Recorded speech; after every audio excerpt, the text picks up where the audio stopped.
Hi, everyone. Thank you for joining us for today's cardiac rehab work group presentation. My name is Emily Bear. I'm probably a new face. I am new to the MVC team as one of your site engagement coordinators, and it's my pleasure to be facilitating this work group for you today. Today's work group is going to feature a presentation by Tara Richter from Ascension Borgess Hospital. Tara is the Performance Improvement Coordinator on the cardiac service line and has been with Ascension Borgess for about 6 years. So she's coming to us today with a lot of experience in this area. She is going to be presenting on Ascension Borgess Hospital's efforts to increase participation in cardiac rehabilitation, a topic area I think we're all very interested in learning a little bit more about.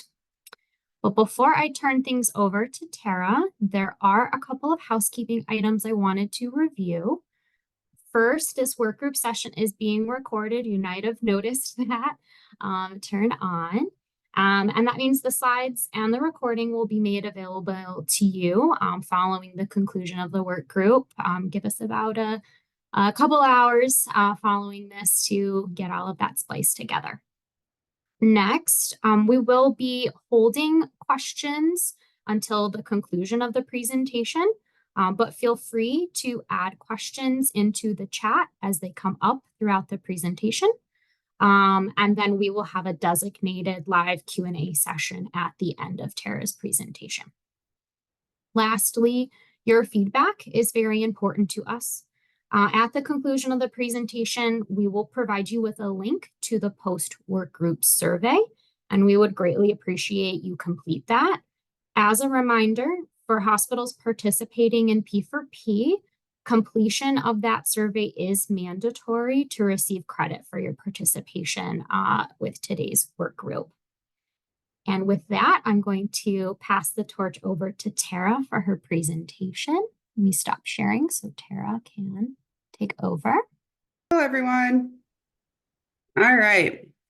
So as we all know, we for Michigan for a P4P through BMC Square prior to COVID, cardiac rehab was going to be one of our measures. And obviously that wouldn't be something that we could sustain with COVID. But we always knew that it was going to come back at some point, which it has. This year is the first year since then that it is included on our P4P. So get that out of there. When I started to look at our reports from the MCR reports that we get, there is where we stood with the bunch, which isn't great. I knew we could do better than that, but we needed to look into, what we were missing. And as you know, and here's another one where we stood. This is our BMC Square reports, and this is where we stood against all. So of course, we needed the cardiac rehab order. We needed the cardiac rehab liaison piece, and then the cardiac rehab education referral piece, the piece of paper we give to the patient in hand that states, the phone number and how a cardiac rehab near them could be reached. So we needed to kind of pick everything apart and see what we were missing to not get credit for our cardiac rehab. In looking here, as you can see, we're missing 491 combination of cardiac rehab order and referral. So that's a lot of work. A lot of pieces that we needed to look into, and this is for the calendar year of 2022. In separating that, we've seen the cardiac liaison piece was at 1.4%. So there's a big one right there that we knew we needed to start working on. The first thing that we did was we met with the providers, the APPs and the fellow interventionists. At my hospital, these two people are the ones that do the majority of the documentation at our hospital. First of all, are they ordering the cardiac rehab prior to discharge? Are they providing the cardiac rehab education? Are they giving the patient cardiac rehab education in their discharge paperwork? Do the patients know where to go for cardiac rehab? Are they talking to the patient about the benefits of cardiac rehab? If they are, how are they presenting it? And if they're not, do they need the education? So these were the things that we brought up at this meeting. And this is what we found out. The APPs are talking to the patients about the benefits of the cardiac rehab. However, they're not documenting it. And that's where the liaison piece comes in. We did have cardiac rehab liaisons in the hospital throughout the day. However, about 6 years ago, they were downsized. So we no longer have that. So we needed someone to take the place of the liaison.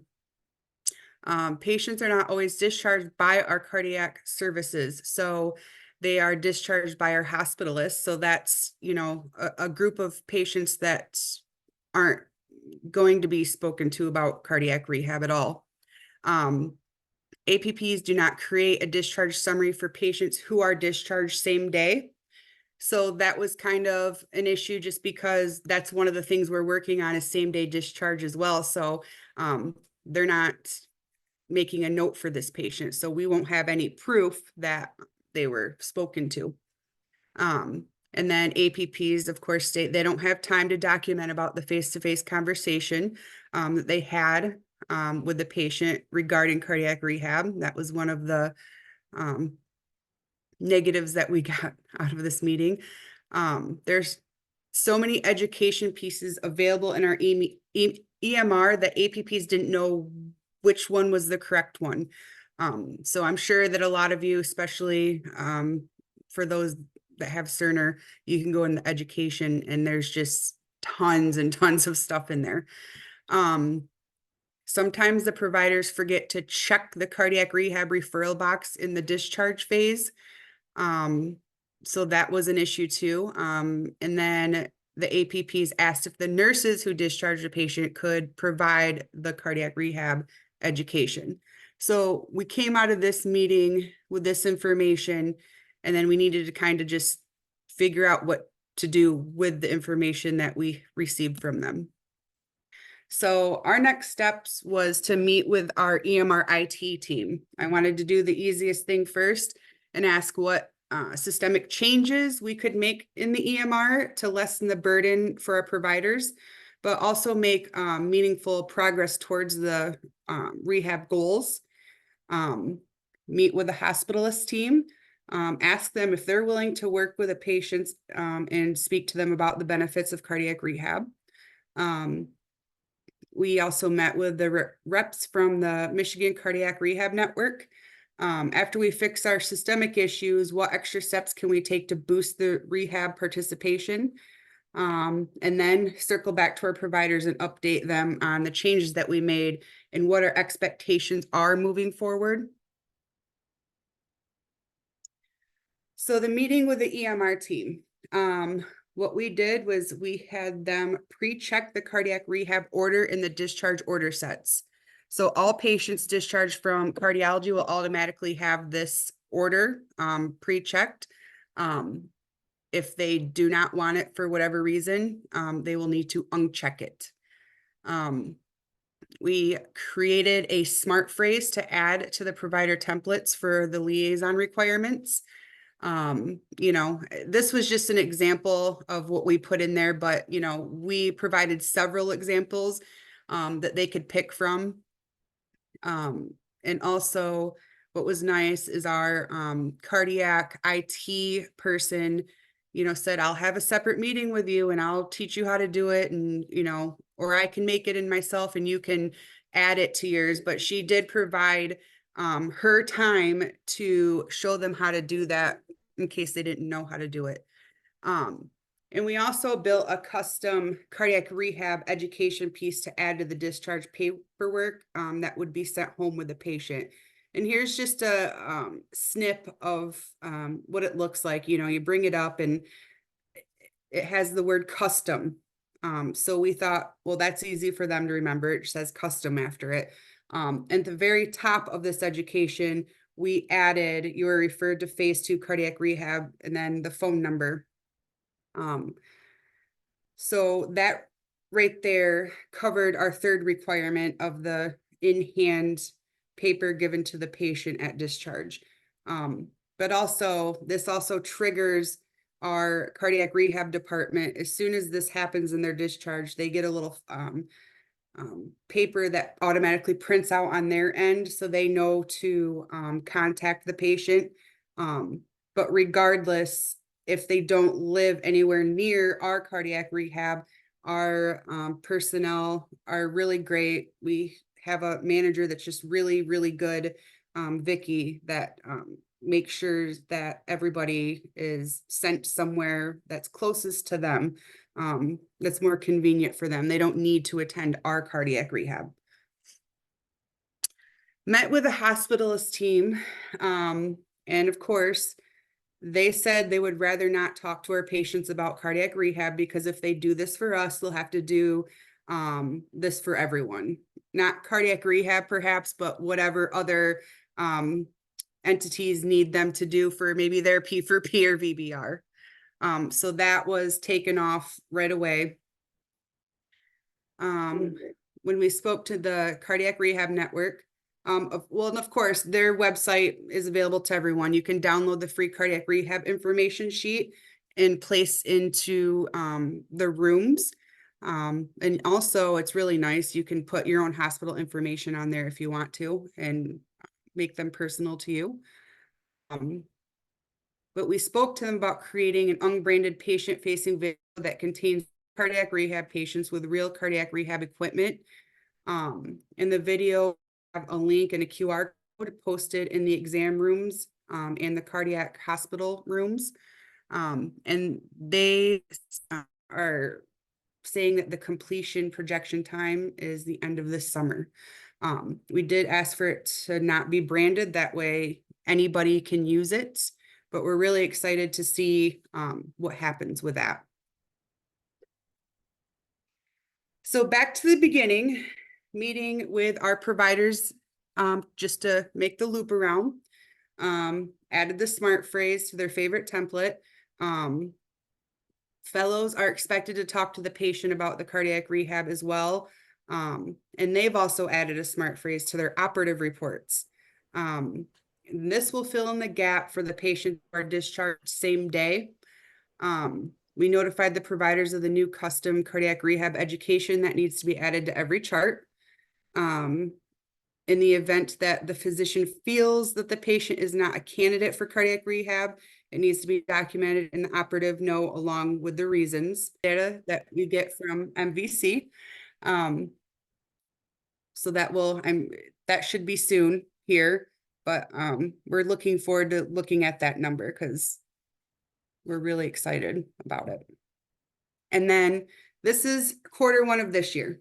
So as you can see in January, with all three things bundled up, 73%, and then February, 86%, and just this March, 94%.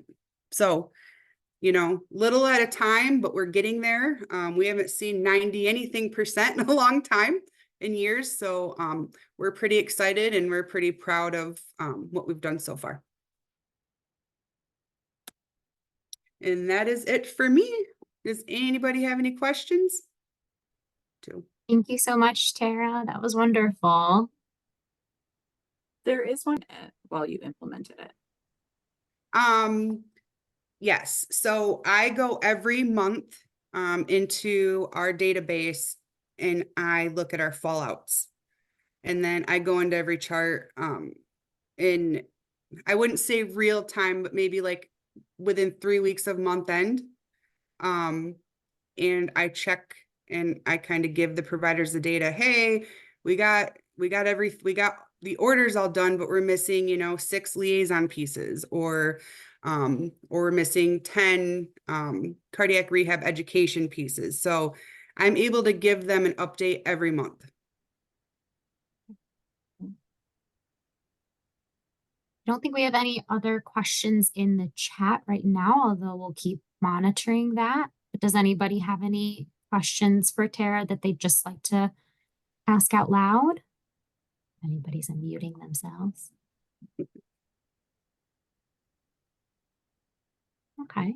Well, I was curious, Tara, that major improvement that you saw in the liaison, utilization, Mhm. what do you think was the most impactful change, conversation, approach that you took to sort of prompt that major resurgence in utilization?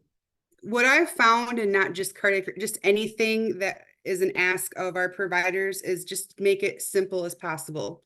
Mhm. So if we can do something for them and all they need to do is add it to their note that they're already going to make, it's already there. Sure. We already knew they were talking to them. They weren't putting it in their note. So we made the smart phrase, we put it in their favorite note, and that was just pretty much no effort for them. Because most of them, we did offer meetings to show them how, but most of them knew how to do it. That's what I find. If you can figure out a way to just make it the easiest possible thing you can for them, they'll do it. So yeah, Awesome. Yeah. So keep it simple, keep it right? simple. Um, okay. See if anybody else has any questions, but I had a follow-up to that. If not.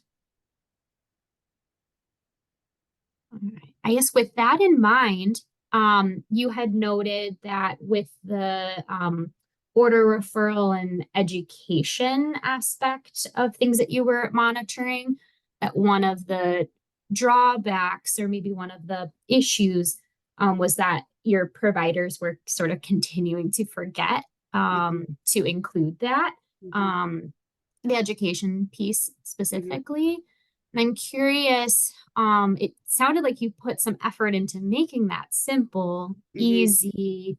And I'm wondering, is there sort of like a next step there that you're planning to take Yes. to make that even easier? Yes. With our medical record, we kind of go on a waiting list. Mhm. So we are on the waiting list with our IT to have that automatically put in to our cardiac discharges. So that will just be there and nobody has to click it. Yeah, so we're waiting on IT. Yeah. And then, and we're going through that downtime right now too. So it'll be even longer, but I think we'll get there. Awesome. Again, just making it easy for them. All right. Looks like we got a follow-up question from Laura. Was there any tracking on patients that were not appropriate or should be excluded with those that had auto referrals? Yes. So what I've found so far, there's only been 2 this year that shouldn't have gotten the referral. But our cardiac rehab know that. I mean, they get the reminder or the automated sheet that says that they've been referred. So they know right away because they go in the chart. They don't just call the patient. They're in the chart investigating and, oh, this patient can't do it. But also, our providers are documenting if they don't feel that they should actively participate in it. But it's very far and few between with our facility anyway. Yeah. We got a thumbs up from Laura. Thank you. Thank you, Tara.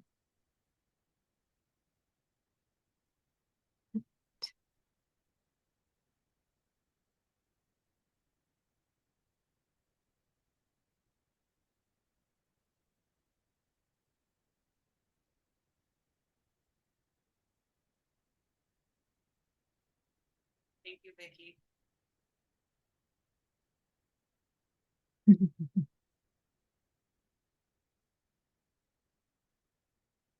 All right. Well, I will ask another question just to give people a chance to think about any questions they might have for Tara. Um, you had mentioned sort of cutely that, we did this with the support of your physician director and the quality director. Mm-hmm. And that made me think of the importance of kind of that culture Mm-hmm. for change, for making quality improvements, for thinking about, what could we be doing better. Mm-hmm. And I'm sort of curious if you can speak to sort of what were these conversations Sure. like? What is kind of the state of Sure. readiness for making some of So these changes? you have these meetings and, we're always telling them, we got to do this, especially when a new year comes around, we always have new goals and we find that, oh, we might not be doing this how we should be doing it. So it's always something additional that is an ask that they need to do. So, for the most part, a lot of the APPs and the fellows are great, but they're like, okay, no problem. But you always have that one or two that are like, oh my goodness, like you're just like, there's no time, you always are going to have those people and making a lot of excuses and you're sitting here, I'm the PI coordinator, I'm not their manager, I'm not their but at the end of the day, regardless of who I am or who they are, it still needs to be done. And this is for the betterment of the patient. So this isn't just, oh, we got to just follow these rules just to follow them. At the end of the day, all these goals and data is all going towards the betterment of the health of the patient. So if we could, and I will bring this up in meetings a lot, just think if this was your mother, would you want this done if it was your mother or your father? But the director, is just so good with the needs that we want and understanding. And they just say, I mean, I will say one of our cardiologists was like, hey, if you don't start doing this, you're going to start being on call every weekend, and I'm not, that's very, and they have a joking-ish relationship, and I'm not saying that's the way to go, but when you have them back you and say, look, it doesn't matter if it takes more time, this is what needs to be done.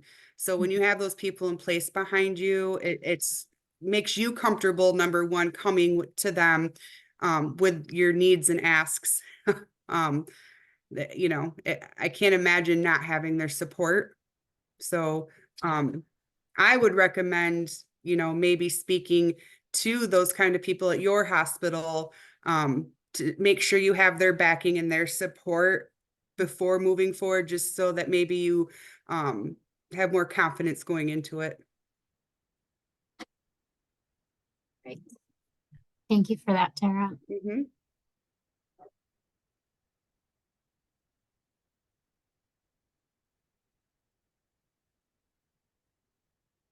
All right.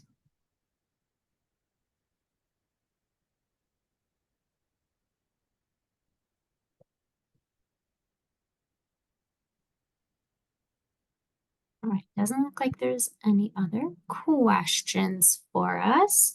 So I was just gonna say I'm really excited to see what your MVC data ends up looking like when we can finally see it.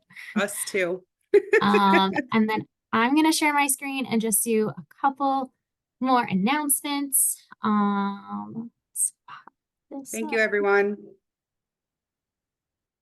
All right, so these are just some reminders about the upcoming remaining cardiac rehab work group series. Our next two of the series of 4 cardiac rehab work groups are going to be held on August 22nd, and then the very last on November 21st. As a reminder, these are all going to be from 12 to 1 p.m. And there are registry links. You should have received an email, but if not, those are also up on our website. Right. And then additionally, some non-cardiac rehab work group, but upcoming work group sessions in the next month. We have on June 11th, our post-discharge follow-up work group. That presentation is brought to us by Richard Barker from Hurley Medical Center. And then on June 27th, we will have our rural health work group featuring the Northern Michigan Opioid Response Consortium. As a reminder, to receive the 0.25 P for P engagement points for attendance to work group series, be it cardiac rehabilitation or one of these others, you must attend all 4 work groups and participate in at least 80% of each session. All right. And with that, we will conclude our work group session for today. Thank you so much for attending. This was a wonderful session and a nice one for me to start with. Please be sure to submit your survey. Hopefully we will be adding the link for that into the chat here in just a second. It will also be in a follow-up email that you will receive following the conclusion of the work group today. As a reminder, please only select the hospital that you are attending on behalf of today to receive attendance credit through that survey. Wonderful. Thank you and have a good rest of your Thursday.